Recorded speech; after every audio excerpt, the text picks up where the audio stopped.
Assalamualaikum grade. How are you? Faiza Nadeem here with your English lessons. I hope all of you are fine. I hope all of you are healthy, wealthy, safe, protected and happy. I hope all of you are going to school regularly, studying. I hope all of you are praying your Farz Salah regularly. I hope all of you are listening to what your parents are saying. है ना? चलो आज का lesson शुरू करते हैं और आज हम क्या पढ़ेंगे? आज हम पढ़ेंगे क्लॉजेस. कहाँ से? द ग्रामर ट्री से. तो जब तक मैं लेसन शुरू करती हूँ आप जल्दी से जाओ, अपनी ग्रामर ट्री लेके आओ और पेंसिल को अपने पास रख लो. जी बेटा, काफी लंबा चैप्टर है ये. You can see that 101 page से शुरू हो रहा है और 120 पेजेस पे एंड हो रहा है, which is unit number 19 clauses of the grammar tree. ठीक है, ये कहाँ से है? द ग्रामर ट्री से. तो अपनी ग्रामर ट्री निकाल लो जल्दी से और क्लॉजेस का लेसन उसमें से खोल लो ताकि हम आज क्लॉजेस का लेसन शुरू कर ले. नहीं आना ग्रामर इधर, नीचे लगती हूँ. ठीक है, द ग्रामर. और आपकी ग्रामर ट्री की बुक कौन सी है? वो है 8. ठीक है, तो आपने hopefully by this time the grammar tree book खोली होगी, पेज नंबर 111 निकाल लिया होगा और क्लॉजेस का लेक्चर खोल लिया होगा. ठीक है, सबसे पहले हम चलते हैं डेफिनेशन की तरफ. क्या डेफिनेशन है क्लॉजेस की?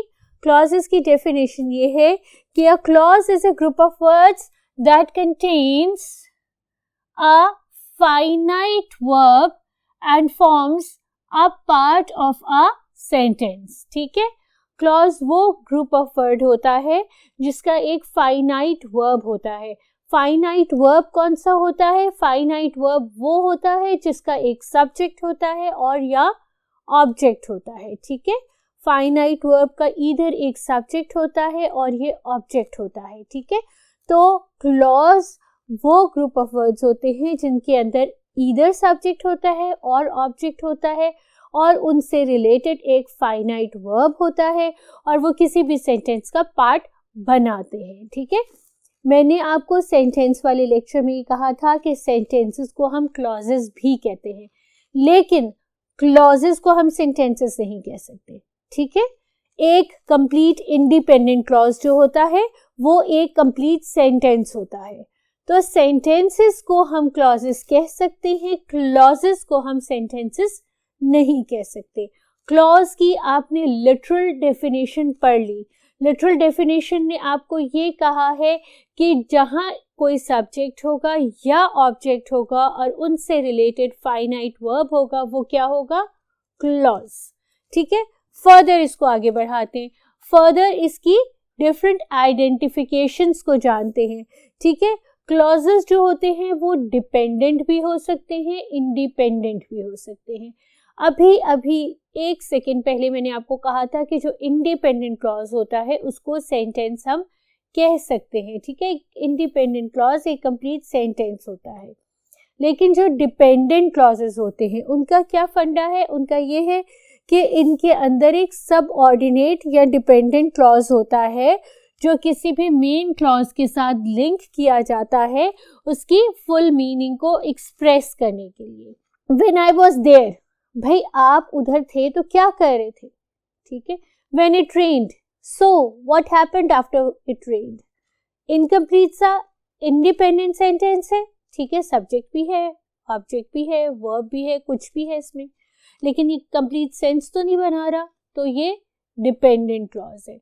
और इसको हमने किसी और इंडिपेंडेंट क्लॉज के साथ लिंक करना है ताकि हमको क्लियर मतलब समझ आए. When I was there, I enjoyed a lot. When I was at the party, I ate a lot of sandwiches. ठीक है, तो I ate a lot of sandwiches are an independent clause. ठीक है, और a sentence जिसको आपने इस dependent clause not a sentence के साथ जोड़ा है ताकि उसकी मीनिंग फुल निकल आए. When I was at the party, ठीक है, ये एक dependent clause है, ये sentence नहीं है. और क्या है, कॉम्प्लेक्स सेंटेंसेस के अंदर सबऑर्डिनेट क्लॉजेस होते हैं. कॉम्प्लेक्स सेंटेंसेस के अंदर एक से ज़्यादा सबऑर्डिनेट क्लॉजेस हो सकते हैं, लेकिन एक कंप्लीट डिपेंडेंट क्लॉज होता है, एक से ज़्यादा नहीं. Complex sentences can contain at least 2 finite verbs as many clauses as finite verbs. ठीक है, 2 से ज़्यादा डिपेंडेंट क्लॉजेस कॉम्प्लेक्स सेंटेंसेस का पार्ट हो सकते हैं, लेकिन एक कंप्लीट डिपेंडेंट क्लॉज उसमें मौजूद होता है in order to turn it into a complex sentence.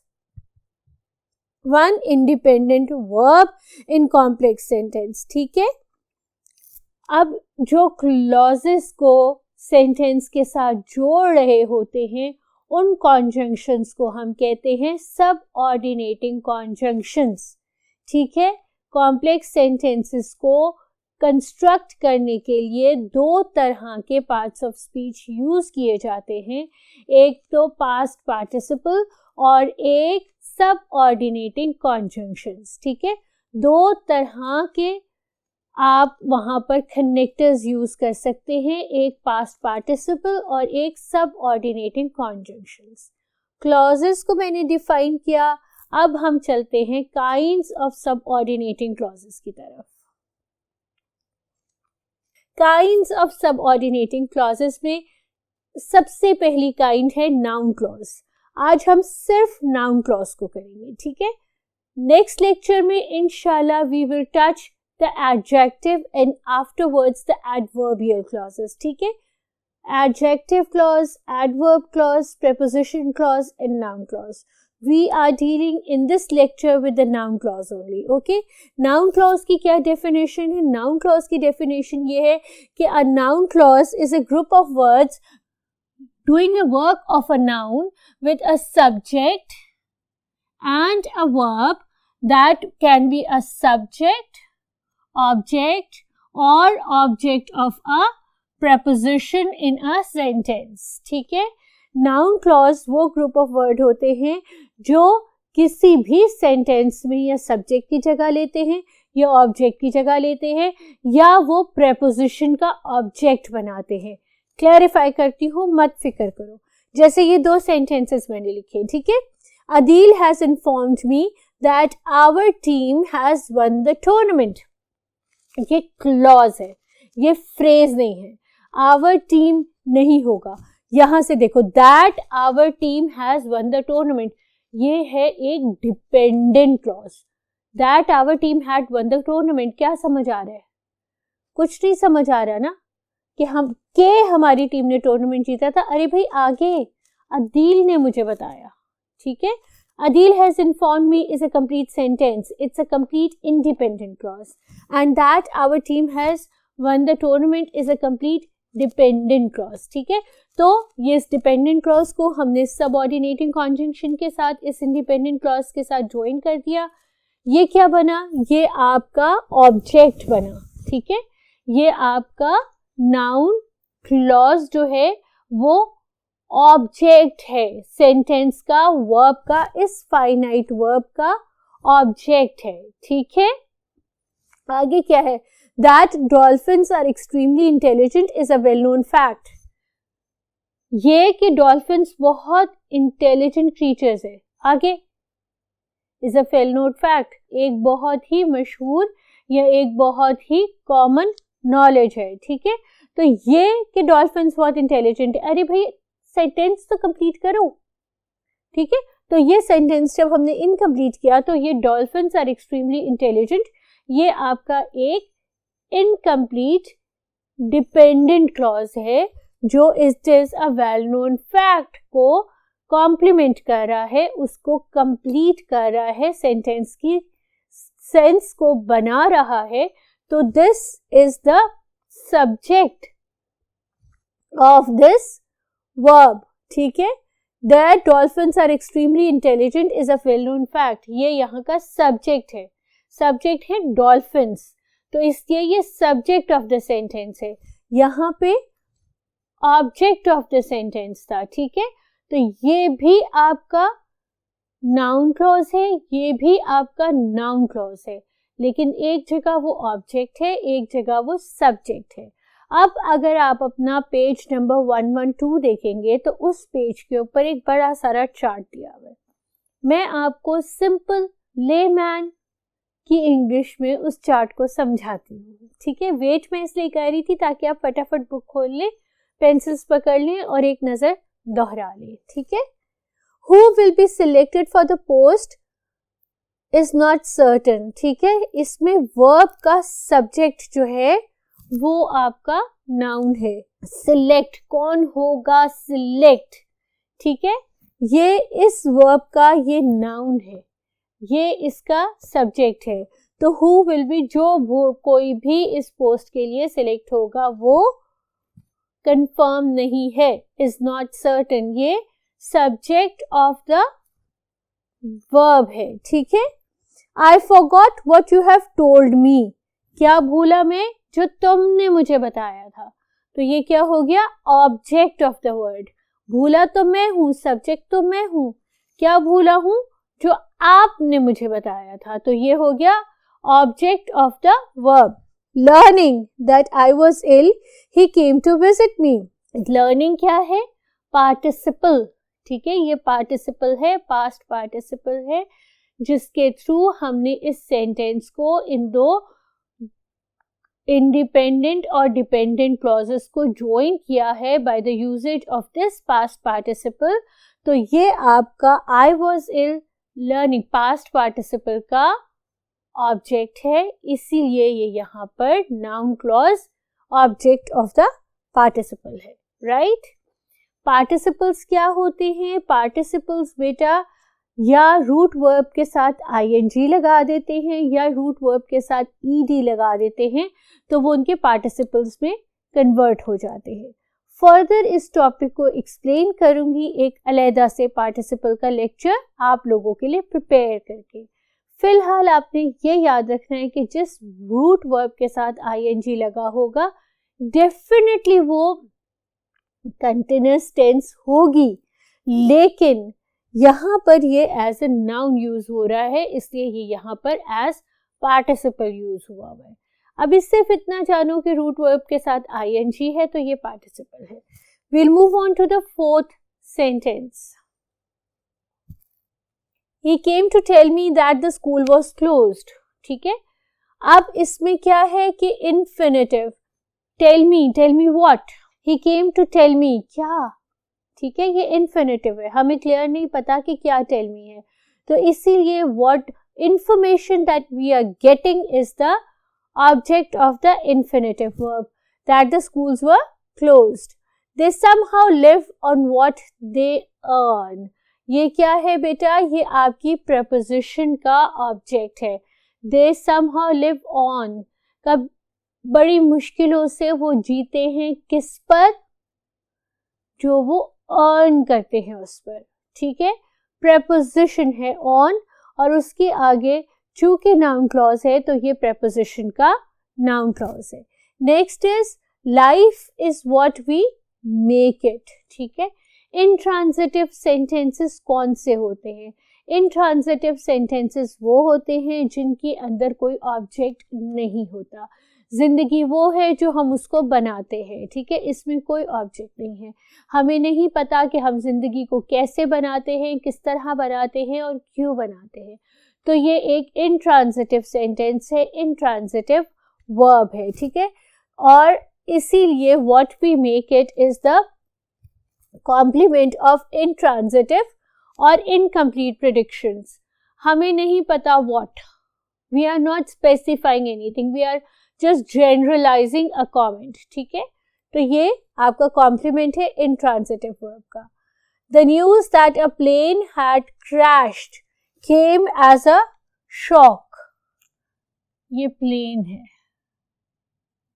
The news that a plane had crashed had come as a shock. अच्छा, इसमें क्या है? Apposition. Apposition क्या होता है? Coming one after another. ठीक है, जैसे यहाँ पे न्यूज और प्लेन एक दूसरे के साथ साथ आ रहे हैं, एक दूसरे के बाद में आ रहे हैं. ठीक है, ये दोनों नाउन्स हैं, एक दूसरे के बाद आ रहे हैं, तो इसको हम कहते हैं एपोजिशन. और ये एपोजिशन यहाँ पर एज अ नाउन क्लॉज इस एपोजिशन के न्यूज के लिए यूज किया गया है. द न्यूज, वो खबर, that a plane has crash, के एक प्लेन क्रैश कर गया है, came as a shock to me. The news came as a shock to me is a complete sentence. हमने ऐड कर दी एक dependent clause just to turn it into a complete sensible sentence, into a complete detailed sentence that the news that the plane had crashed came as a shock to me. ठीक है, अब हम move on करते हैं आपकी exercise पे.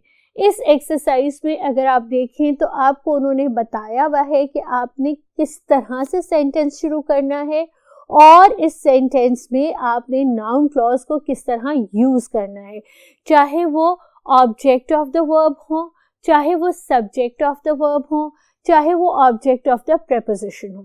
मैं आपको सेंटेंसेस सॉल्व करती रहूंगी. आपने जो कंडीशन है वो चेक करनी है कि whether I am meeting the condition or not. I am not going to tell you the condition, I am just going to solve this exercise. You are going to check the condition whether I had been right or wrong. ठीक है, सबसे पहला है someone will score the highest marks, he or she will win the award. ठीक है, यहां से होगा whoever will score the highest marks will win the award. आपको याद है उन्होंने आपसे कहा है कि आपने object of the finite verb का सेंटेंस बनाना है और आपने whoever से शुरू करना है. मैंने आपको करके दिया है. ठीक है, whoever will score the highest marks will win the award. Next is he wants something, give it to him. Give him what he wants. देखो, चेक करो क्या बनाना है, किस तरह बनाना है. इसी तरह से सेंटेंस मैच किया हुआ है. वो कह रहे हैं कि आपने what he wants को give him के साथ add up करना है.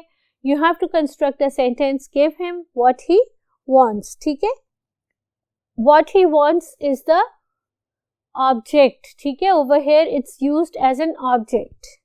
I was sad. He asked me something about this. He asked me why I was sad. ठीक है,